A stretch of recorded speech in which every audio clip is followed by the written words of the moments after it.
was cool. You did great. I love doing stuff like that. This matter is of utmost importance, and I'm telling you, this is going to be my focus. Good evening. I'd like to call this session, special deliberative session of the Londonderry School District to order. We'll start with the presentation of the colors and the national anthem by a contingent of the Londonderry High School Marching Lancers.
Now I'd like to ask School Board Chairman, Mr. John Robinson, to lead us in the Pledge of Allegiance.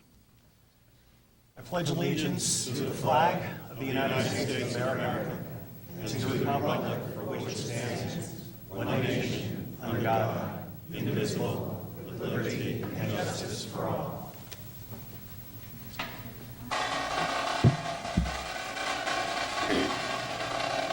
Thanks, guys.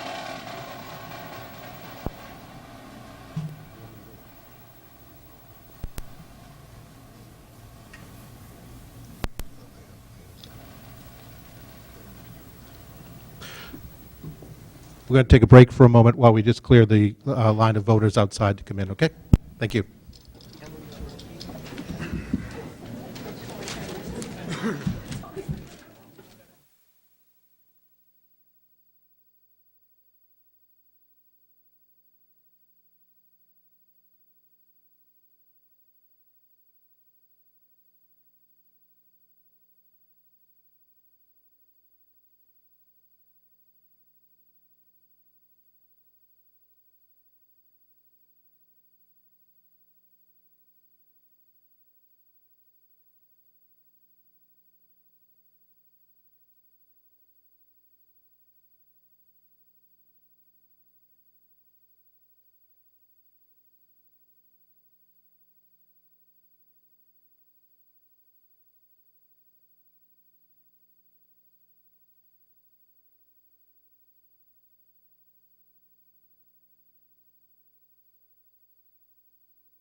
Thank you for your patience. I think we have most of the folks through the line now, so we'll go ahead and get started.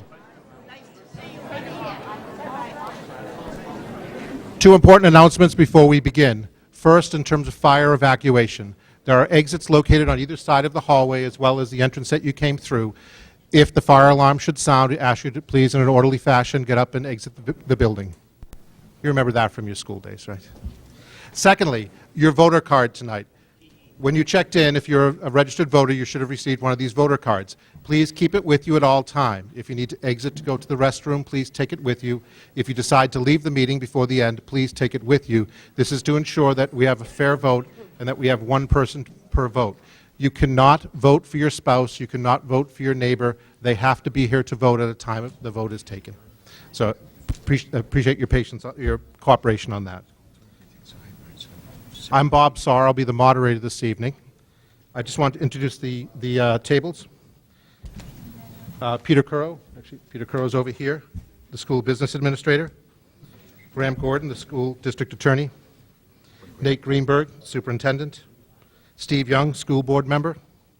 Nancy Hedrick, school board member. John Robinson, school board chair. Ron Campo, school board member. And John LaFerriere, school board member. Lynn McDonald, the district clerk, and Mary Wing Swords, the board secretary. We also have the budget committee here with us this evening. Chris Melcher, Richard Dillon, Todd Jonkus, the chair, Lisa Whittemore, and if my eyesight is right, we have John Curran over there as well. As I said, I am Bob Sarr, the assistant moderator for the Londonderry School District. I've been designated to run the meeting tonight by moderator John Michaels in his absence. As moderator tonight, I announce the general rules, my acting as moderator at the beginning of the meeting. A majority of the meeting may challenge my role or change the rules. Under the laws of the state of New Hampshire and the Londonderry School District Charter, the moderator makes the general rules for the meeting. We do not use Robert's Rules of Order or any other formal set of rules. I also make rulings as we go along. Any ruling of the moderator may be challenged and overruled by a majority of the voters present. If the moderator is challenged, the objection must come before the moderator moves on to the next item of business. Non-voters. Non-voters may sit in the designated area in the back of the hall. Non-voters may not speak unless recognized by the moderator. Quorum. The Londonderry School District has established a quorum for certain activities to take place at this meeting. This has been challenged in the Superior Court. The Superior Court has ruled that the quorum is illegal. There is no quorum for this and any future school district meeting. Warrant article. Under the law approving this special meeting, the meeting may approve or disapprove any proposed reduction, rescission, or increase in appropriation, or may approve a lesser reduction, but the meeting shall not approve a greater reduction, or reduce or rescind an appropriation not specified in the warrant, or act upon any other business at this meeting. The warrant article will be brought up for discussion and will be open to amendment. All amendments must be made in writing and given to the moderator. And we ask that just for clarity and to make sure that we capture the motion appropriately. No more than 2 amendments will be allowed on the floor at any one time. The warrant article will be voted on by ballot on October 11th, 2011. Amendments by the school board.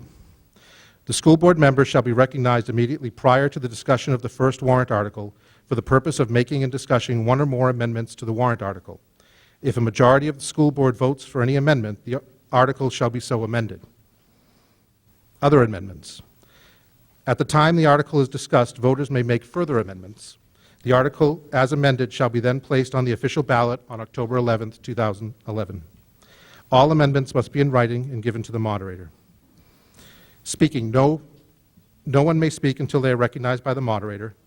When recognized, please state your name for the record, even if you have spoken before. Your comments should be directed to the moderator and must be limited to the article or motion on the floor. No personal attacks or unduly logged speeches will be allowed, this one being the exception. The moderator may at times allow limited questioning of speakers. There will be no running debates allowed. The moderator establishes the rules of speaking. The usual order will be the proponent, either the school board member or the petitioner, the school board member if it's a petitioned article, the budget committee member, the organized group representative if the moderator has been given the name ahead of time, and individual voters who come to the microphone. Our microphone is located at the front of the auditorium, the front of the seating area tonight.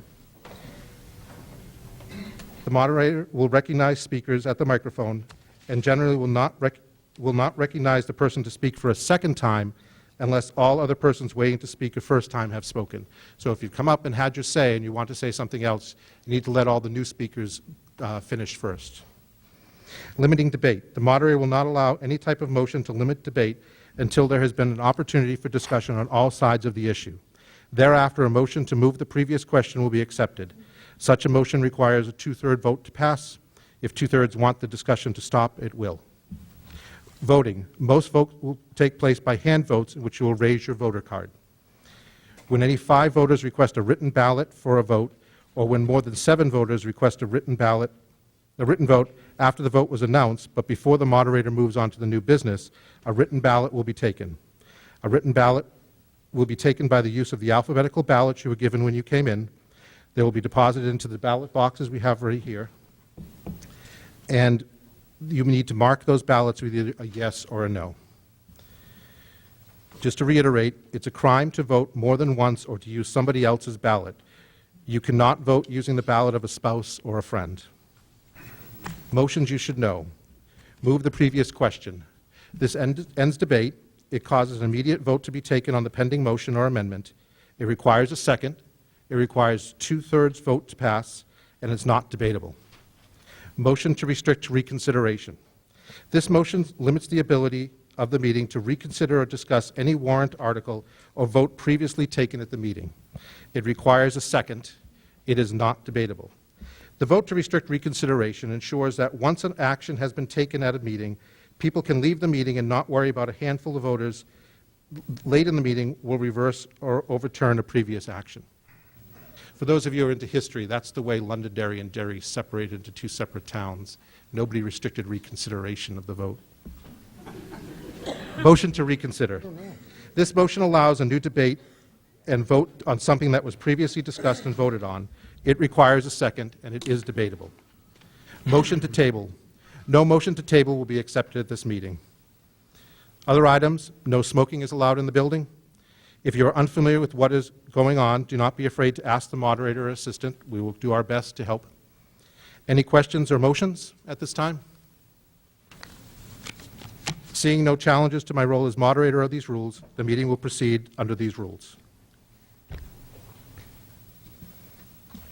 Article 1. Mr. Robinson? I'd like to move Article 1. Second. Mr. Lefebvre? Second. Mr. Greenberg? I want you to read it. I'm sorry, you should have gotten that article when you came in the packet. Since it's short, I will go through and read it. Article 1, Amendment to Operating Budget, Fiscal Year 12. Shall the voters of the Londonderry School District vote pursuant to the provisions of Chapter 211 and of the 2011 legislative season to raise and appropriate the sum of $1,100,000 to increase the operating budget approved by the district's annual meeting on March 2011. As a result of the $1,200,000 increase in state revenue the district will receive due to changes in the state adequacy funding under RSA 198, Section 41. Mr. Greenberg. Thank you very much, Mr. Moderator. Welcome, everybody, and thank you for coming out on this August evening. I'd like to give you a brief overview of why we're here and how we got here. Going back to last March, our voters approved the school board recommended budget and other appropriations totaling $63,567,937.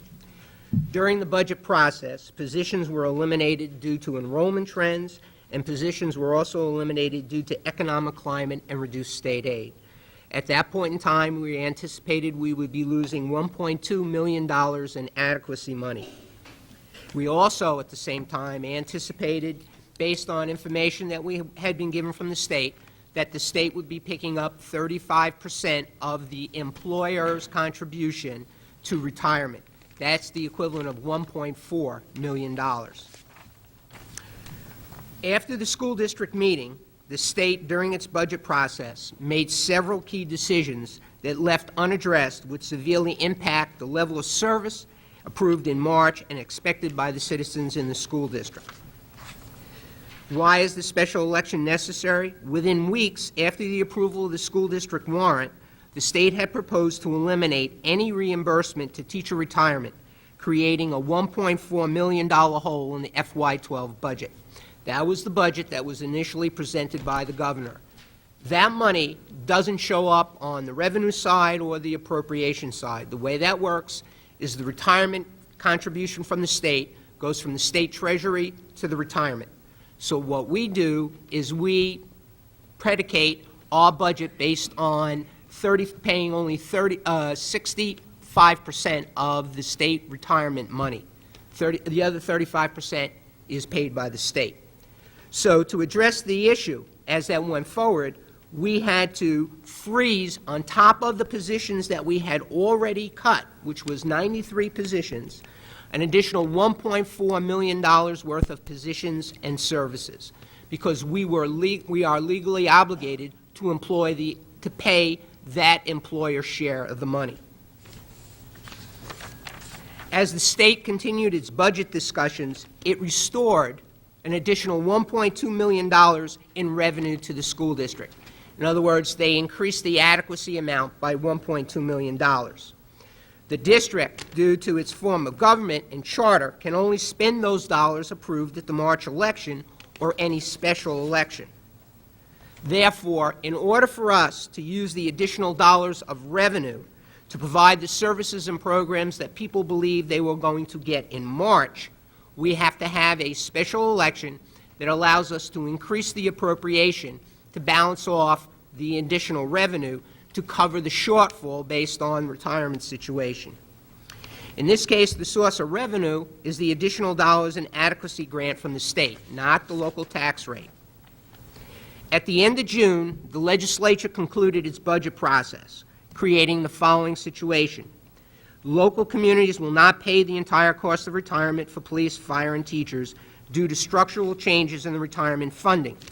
However, the new rate will be a far cry from the expected 35% or even the legislative target of 25% offset, creating at best a $700,000 hole in the school district budget.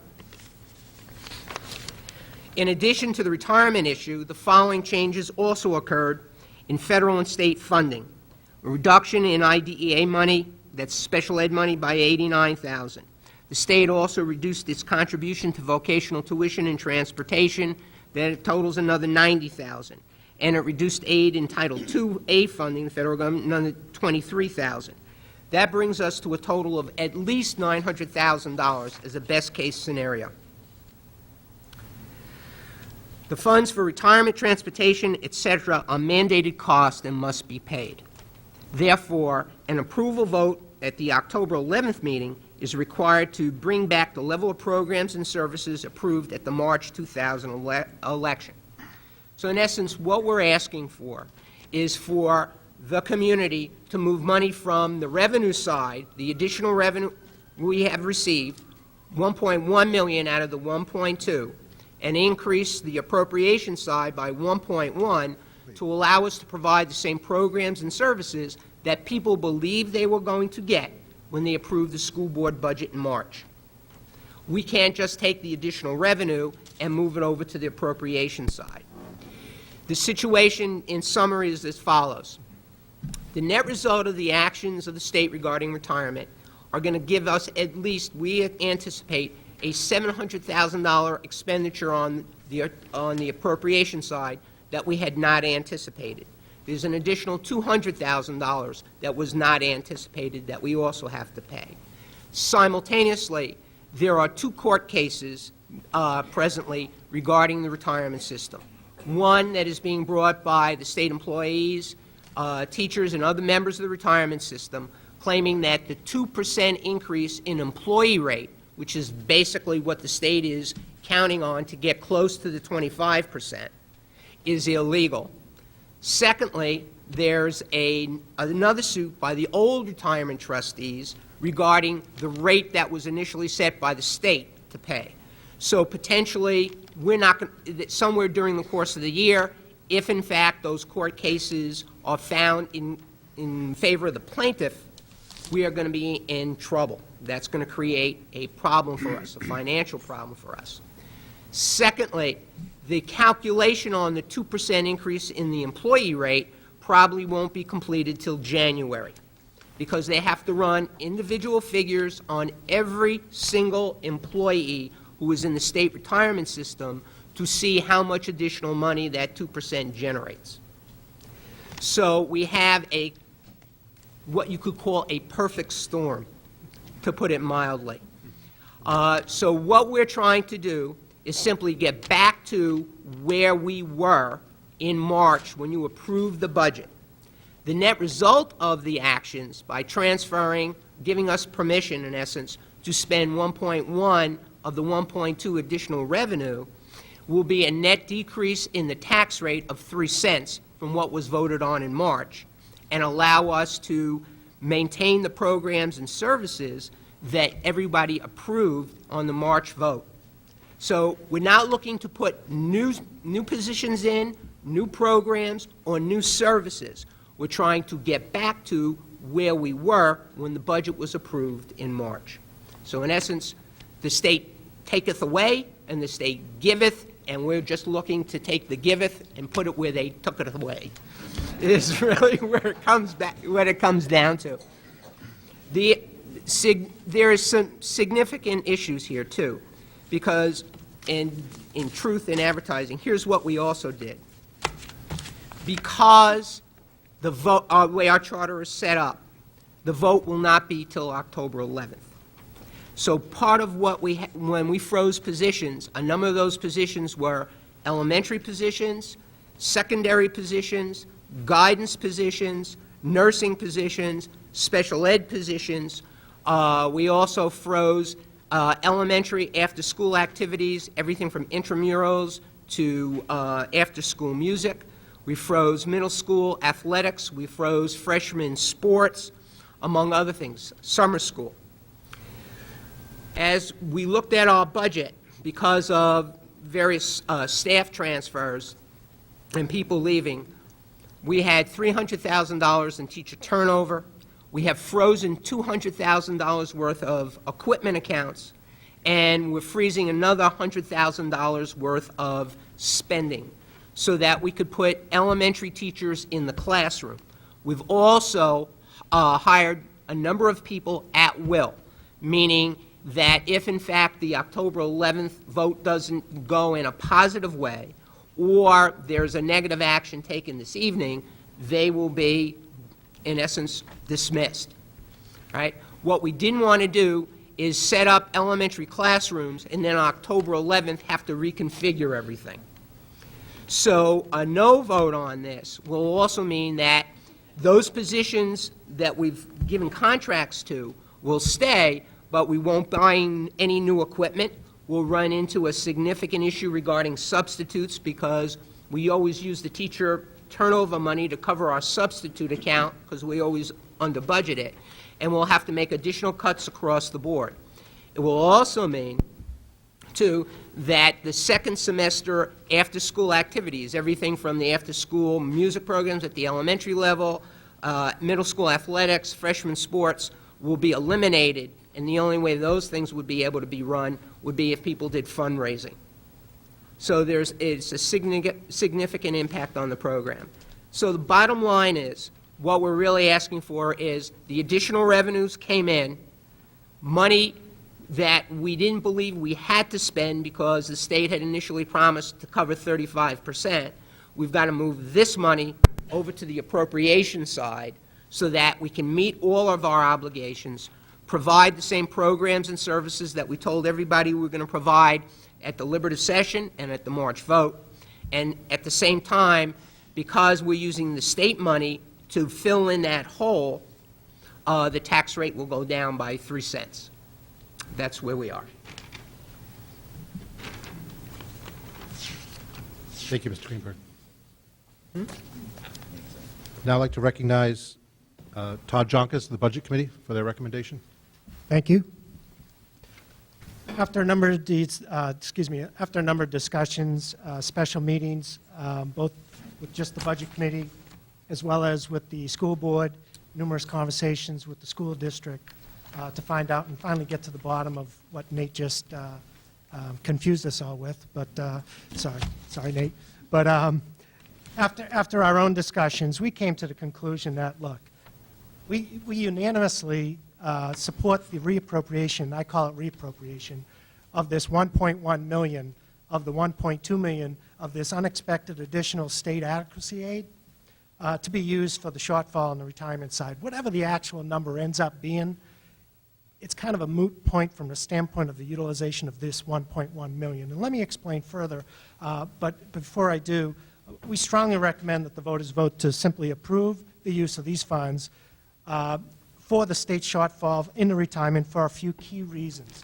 Number one, first and foremost, this will enable the district to maintain the level of services and programs approved by the voters last March when we voted on the budget for this fiscal year.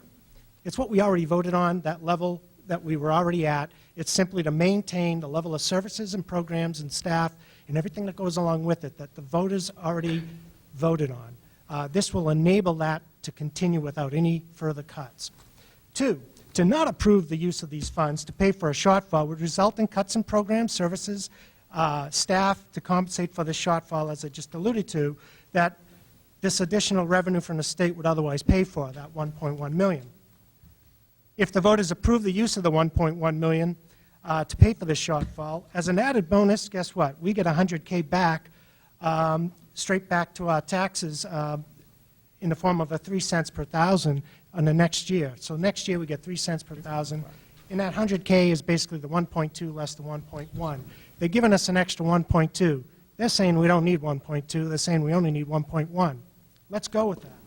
If the district doesn't, and even more good news, if the district doesn't end up needing the 1.1 or some subset of it beyond that 100,000, guess what? We get that back in the form of an offset next year in the rate as well. So what this basically does, it's a bit of an insurance policy, if you will. Fund it, use this money over here to pay for this over here. Why? Because if they don't need it in the end, or they don't need all of it in the end, we get it back anyway in the form of next year a break in our taxes. In summary, it's really quite simple. We'll be short on funding from the state for retirement, but we have an unexpected additional funding in the adequacy side. In order to use the added revenue on one side to pay for the shortfall on the other, we need the voters' approval to do that. That's what the district needs. That's all they're seeking. Use this money to fill this void. They need your approval to do that. That's what the Budget Committee is looking and seeking that you support, because we think it's a smart move.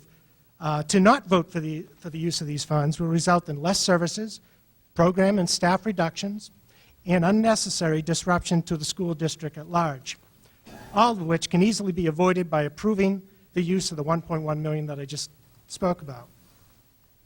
On behalf of the taxpayers of this community, and that was our focus, by the way, behind closed doors, little conversations with Rich or Lisa or John or whoever, and Chris and members of the school board as well.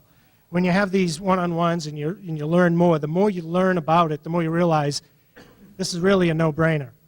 Please allow the school district to take that 1.1 million, extra money over here, pay for the shortfall over here. It's really that simple. It's the fiscally responsible thing to do in order to maintain what the voters already voted on, what you already voted on last March, to maintain that level of service. That's what we strongly recommend you do. Thank you. Thank you, Mr. Jonkus. Before we proceed, there's a long-standing tradition at the Londonderry Town meetings and the Londonderry School District meetings at this point for the moderator to recognize Mr. Reed Clark to read out the number of voters who are in attendance. Mr. Clark sends his apologies that due to health issues, he's not able to join us tonight. I'm sure he's watching us at home, and I'm sure you all join me in wishing Reed a speedy recovery. 180.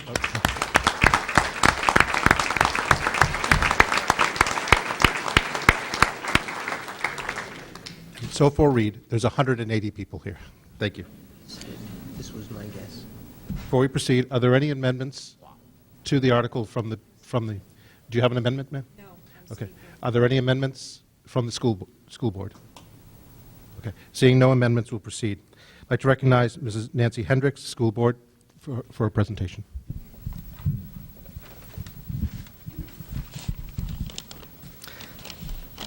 Good evening, and thank you for being here for this special deliberative session. Nate and Todd have explained to us how we have arrived at this point given our political climate at the state level and the impact on our public education in our district. I would like to take a few minutes to really discuss with you the gravity of this situation. In the event that this article fails, either here tonight or on voting day, October the 11th, I want to speak directly to the programs and services that will be eliminated due to lack of funding.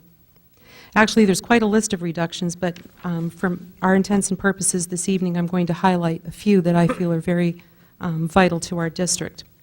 For starters, we would lose our elementary after-school music program, which includes orchestra, the very orchestra that my own son is participating in currently. We would also lose the middle school jazz ensemble, the color guard, the show choir, the pop starts. The elimination of band and orchestra would mean no instrumental classes for grade 5, which also means the following year there would be no band for 6th graders. The elimination of this music program would adversely affect students through graduation, as they will have missed the appropriate window to begin our musical program. If you are like me, you cannot for 1 minute imagine our district without this invaluable and wonderful music program. But if this article fails, our students will be deprived of this opportunity. If we do not approve this funding, we will lose co-curricular activities, as Nate was discussing, at the middle school and the high school. I cannot stress enough to you the importance and the value of after-school activities.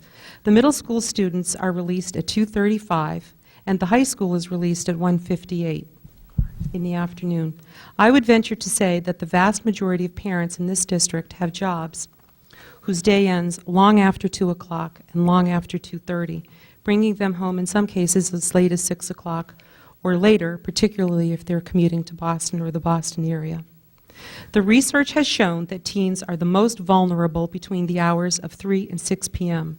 Therefore, it is imperative for students to have opportunities to keep them engaged in positive activities after school and away from the negative influences of our society. Again, the list is long, but I want to itemize for you a few of the activities that our students will lose. At the middle school level, we will lose the following: the marching band, the color guard, there will be no drama production, no yearbook, boys basketball, boys baseball, the cheering squad, girls basketball, girls softball. At the high school, the freshmen will lose the following: boys basketball, boys baseball, boys lacrosse, girls basketball, girls softball. Another very important part of this funding provides for after-school tutoring for students at the elementary and middle school level.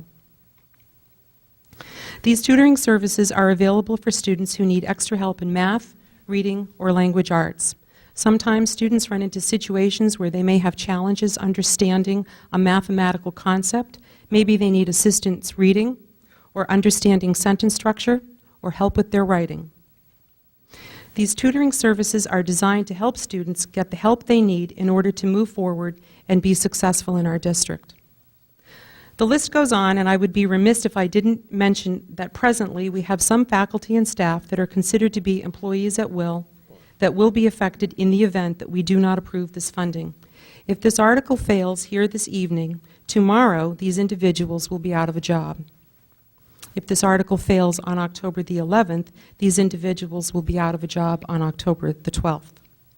We cannot stand by and let this happen in our district. On a final note, our district is known around the state for the strength of its academic programs, its music program, athletics, special education, the dedication of our faculty and staff. People move here sometimes exclusively for our schools and the community that supports its schools.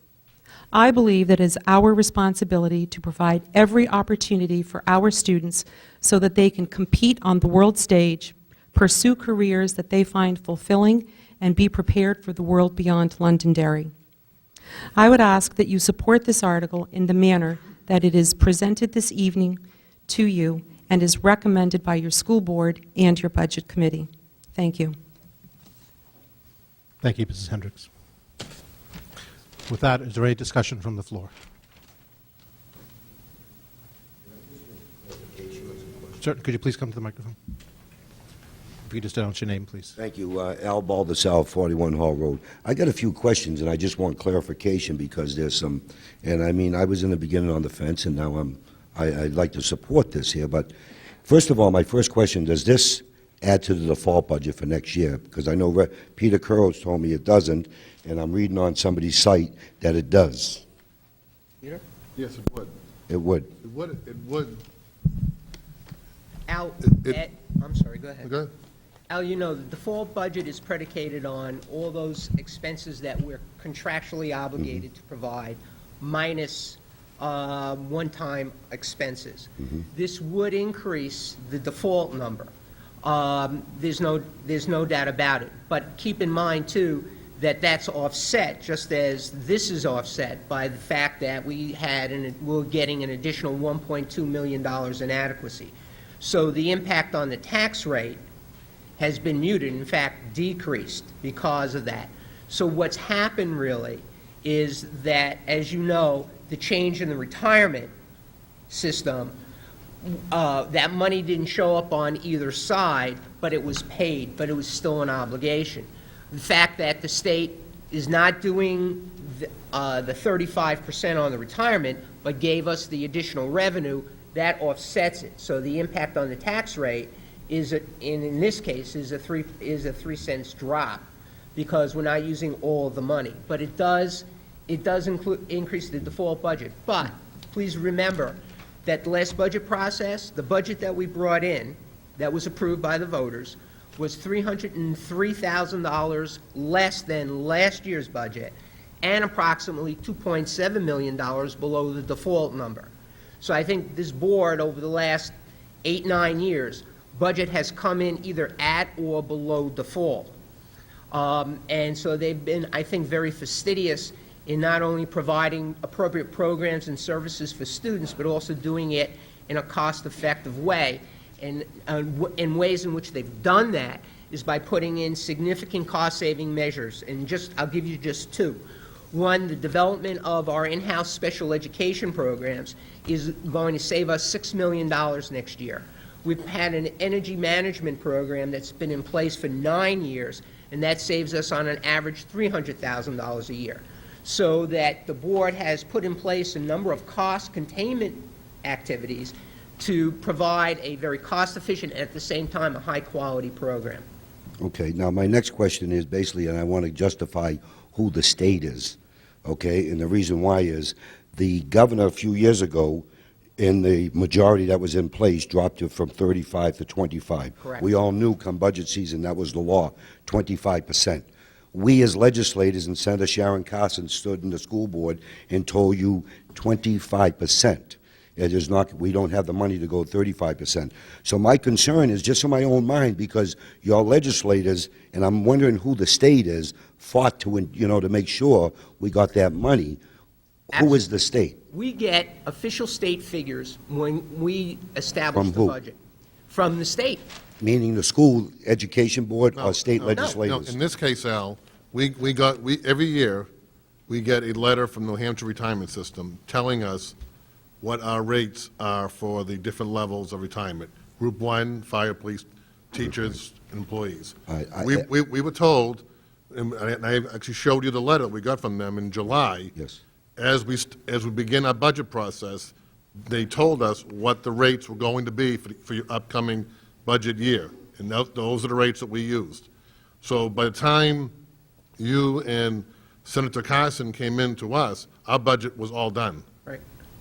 Okay, I understand. I just want to clarify who the state is, because the legislators have nothing to do with the register, with the tax hike, or the hike on retirement. So I want to make sure everyone understands that when you keep saying the state, that is a totally separate, that trust board. Oh, okay, however, And I don't want to debate because Right, it gets us off the topic. Right. But just so it's clear, when, 2 years ago, when the state budget was developed, after our budget was passed, they dropped it from 35% to 30%, and we had to eat roughly $400,000.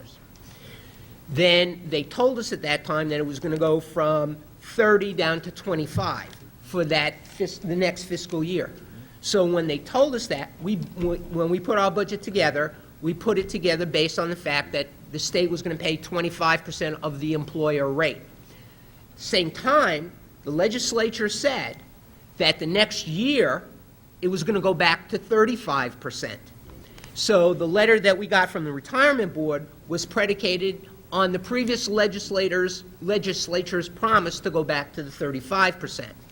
So when we went through all our budget machinations in town, when we went through the whole budget, it was predicated on what we had been told by the state, it is 35%. And Peter's exactly correct. When we met with you, with the local legislatures, the school did, that was after the budget had been approved in March. Right. So that was just further created the issue that we had. We were fortunate in that the legislature also recognized that that had happened and gave us a mechanism to have a special school district meeting to enable the local community to take the increased revenue to offset what was going away from the retirement. And that brings us here. Okay, I just wanted to make sure we clarified what the Yep. state was, that's all. Because I've been getting phone calls from people asking me why we downshifted when we didn't, because the law at the time of the budget said 25%. Right. Some in the school, and I haven't heard any legislator said it was 35% until you told us. But that's all I have. Yeah. You know, right now, as superintendent of schools, my position is I don't care who did what. What I know is that I have an appropriations problem. And because what we had predicated our budget on, I now have at least a $900,000 hole, maybe more. The state has given us an additional 1.2. Right. We're asking the community to shift that 1.1 or the 1.2 to increase our appropriation so we can go back and give everybody the programs and services that were promised based on the conditions we had when the budget was approved in March. That's Okay. all we're asking for. Well, thank you. And in my case, we all care because we made sure you got that money. Yeah, Thank there you go. Tom Frieda, 30 Buckingham Drive. I have a question. You indicated that in addition to all of this, there might be a problem somewhere towards the end of the year regarding a lawsuit? Yes. Okay. You have any idea how much that's going to add if you lose or? Well, yeah. There are two things. If the plaintiffs from the State Employees Association and all the others, if they win, okay, that 2% increase in the employee rate goes away. That would impact us to the tune of $1.4 million. Right? Because what the state did when they reconfigured the retirement was they predicated that the 2% increase, and they put aside like $3.5 million, would get everybody to the 25% level. If that 2% goes away, then obviously we're back to where we were when the governor made a proposal to eliminate all of the state's contribution. So it would create a major problem for us. An additional 1.4 million? Yeah, I mean, yeah.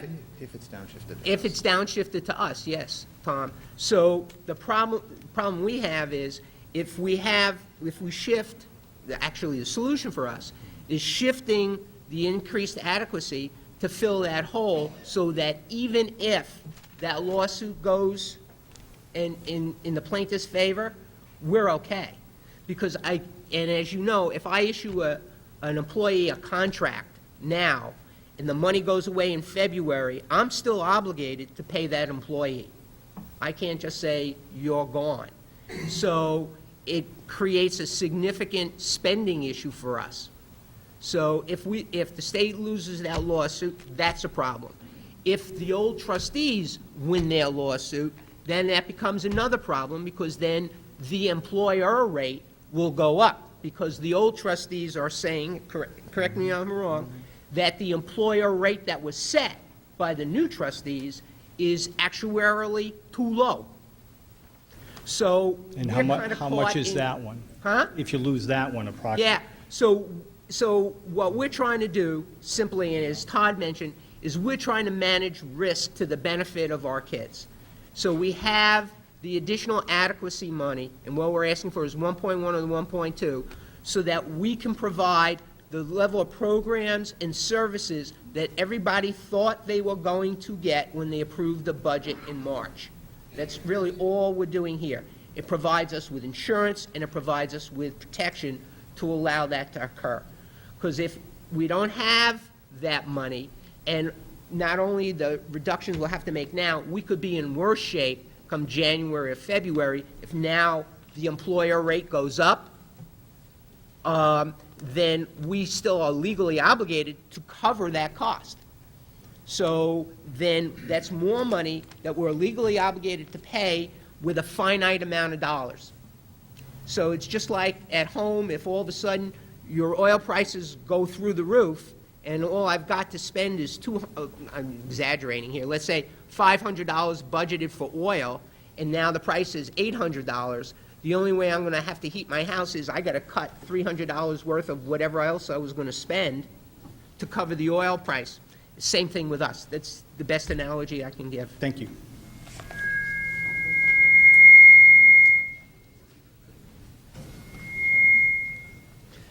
Dan Collins, 4 Park Avenue. I just have a question because I'm trying to understand everything, right? The adequacy question. The money that we're getting that we were refunded, if that's a word, is that adequacy money or is that for the retirement? Well, I'm just trying to figure out where's what. It shows up as revenue. It's an additional $1.2 million in revenue. So it's not allocated to... No. No. So what that revenue does is it offsets what the local taxpayer has to pay. Because the retirement system, the state share, what had been the state share of the retirement, never showed up on the appropriations or revenue side.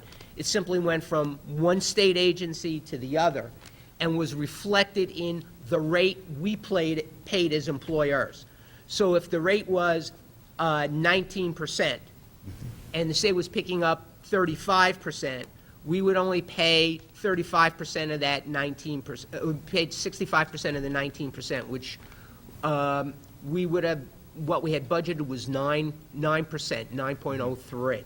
So that's the way it worked. Because that money, a major portion of that money went away, we're still legally obligated to pay the employer's rate at a higher rate. It's about 11% now, as opposed to the 9%. Right. So that's the problem. So all we're asking is because we got additional revenue to increase the appropriation, that additional revenue offsets the increase in appropriation. Okay. Just one more question. So did the state, in that original January budget, I guess, what happened? Did they say the adequacy is a smaller number? That's correct. Yes. When we built the budget, we built it predicated on getting $1.2 million less in adequacy, Right. but also understanding the state was going to pick up 35% of the employer cost for retirement, which in our situation was $1.4 million, right? That's what we built the budget on. After the budget was approved, the state, and in June, the state increased the amount of adequacy money, 1.2 million, but in essence decreased the amount of money that was being paid for retirement. All right? So we're still legally obligated to pay that larger employer share, which means we have to take all that money away from anything else that's on the appropriation side. So what we're asking for is because the state took money away from here, but gave us additional money here, we need the legislative body to say, okay, to fill this hole, we'll allow you to increase your appropriation because you got the additional revenue. And that additional revenue offsets any increase in the tax rate. In this case, it reduces it by 3 cents. Great. Can I have one more question? I mean, I'm just trying to understand this. absolutely. So, you say we get a letter in July for the following year. Did we get that letter? Are we going, how bad are we going to be for the following year, I guess, is what I'm, Okay, well- or are we, you know, Good why question. not ask for the future, right? What I can tell you at this point is that it appears for the next fiscal year, the amount of adequacy money that we're going to get will be the same amount that we're getting for this fiscal year. That's the amount with the $1.2 million increase.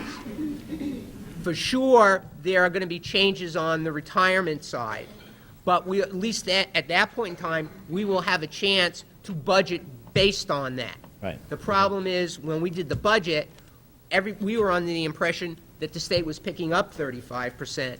So just like a year ago, when we knew the state was only paying 25%, when we put our budget together, we put it together based upon that knowledge. Right. The other part of your question is, there are two, as Superintendent said, there are two lawsuits going. Right. And I don't think anybody here can tell you what the outcome of those two will be or when they will be decided. So as they get decided and the impact, we would again get a letter from the retirement system saying, because of ABC, your new rate is, Right, and we'll have more variables there, and I understand that. Okay, thank you. Kathy Wagner, 7 Fiddler's Ridge Road.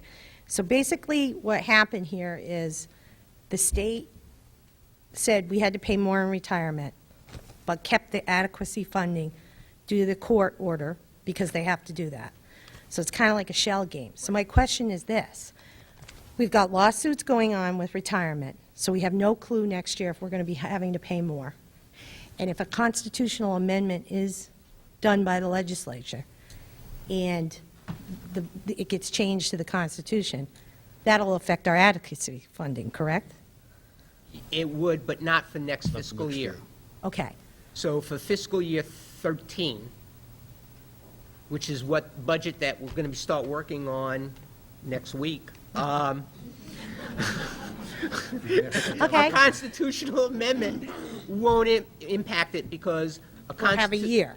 Huh? We'll have a year. Yes. So- So what I can say to you now, Kathy, is that there's a fairly good degree of certainty that the adequacy money that we anticipate receiving this fiscal year is about the same that we'll receive for FY13. And I think Peter's comment was appropriate. Depending on what happens with a multitude of lawsuits, I don't know what the number's going to be on retirement. If there's a constitutional amendment and that passes when the vote is taken in the presidential election, if, then we'll be back here when we go at the budget process time, not knowing, just as has been the case in previous years, exactly what we have for revenue. One of the bases for our lawsuit had been there was never any guarantee. We had a roller coaster ride on revenues, and when we put the budgets together, we were never really actually sure how much revenue we were getting. In some cases, the revenue number didn't come to us until after the budget was passed. So basically, we need to ask the state legislatures to give us a reprieve to have special town meeting, or special school board meetings all the time, because obviously nobody knows what the heck is going on up there, and they do their budgets after we've done our budgets, and don't even give us a clue before we even go into budget season. So, I mean, we're going to be having this problem and this issue continuously until all of this is resolved. I think it's safe to say at times it's problematic, to put it mildly. Thank you. Barbara Mee, 62 Shasta Drive. I'd like to move the question.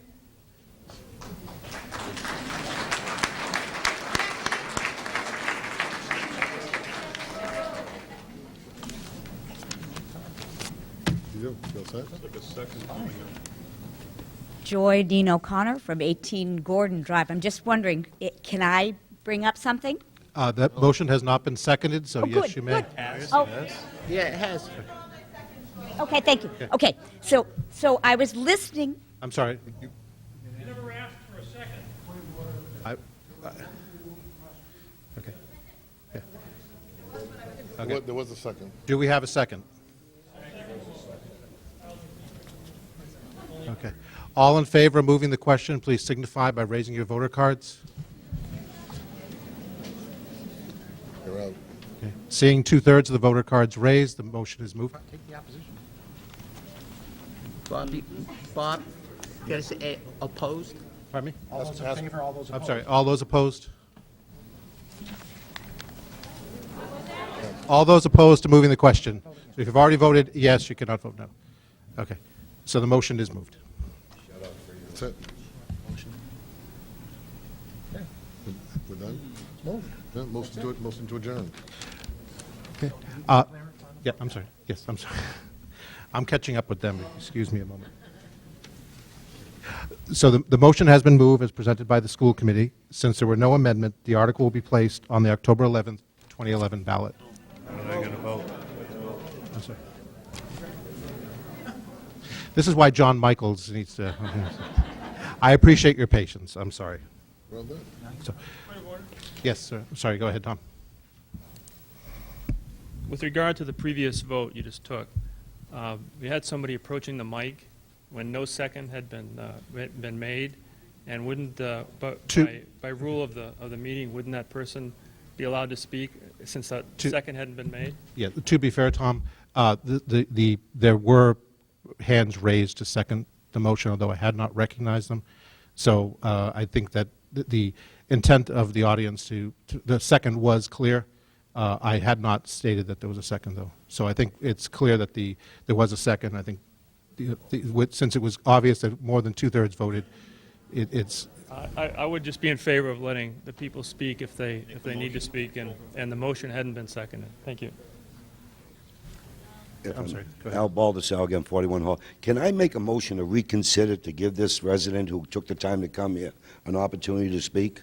Would that be out of line, to reconsider that vote so she can speak? It's not debatable, so actually I can make a motion, and I think it seems that there's a clear sense here that the voter should be allowed to speak, so I will allow Thank that you. voter to speak. But only the voter who was walking to the microphone at the time. Okay, so Thank you. it's No Thank pressure, you. no pressure. Joy O'Connor, 18 Gordon Drive. So Nate, I'm sitting here and I'm listening to you say, giveth and taketh away, and so I had a thought. Is there a way that we can amend this at all to increase it a bit? Not now. No. Oh, You could have, okay. yes. There was.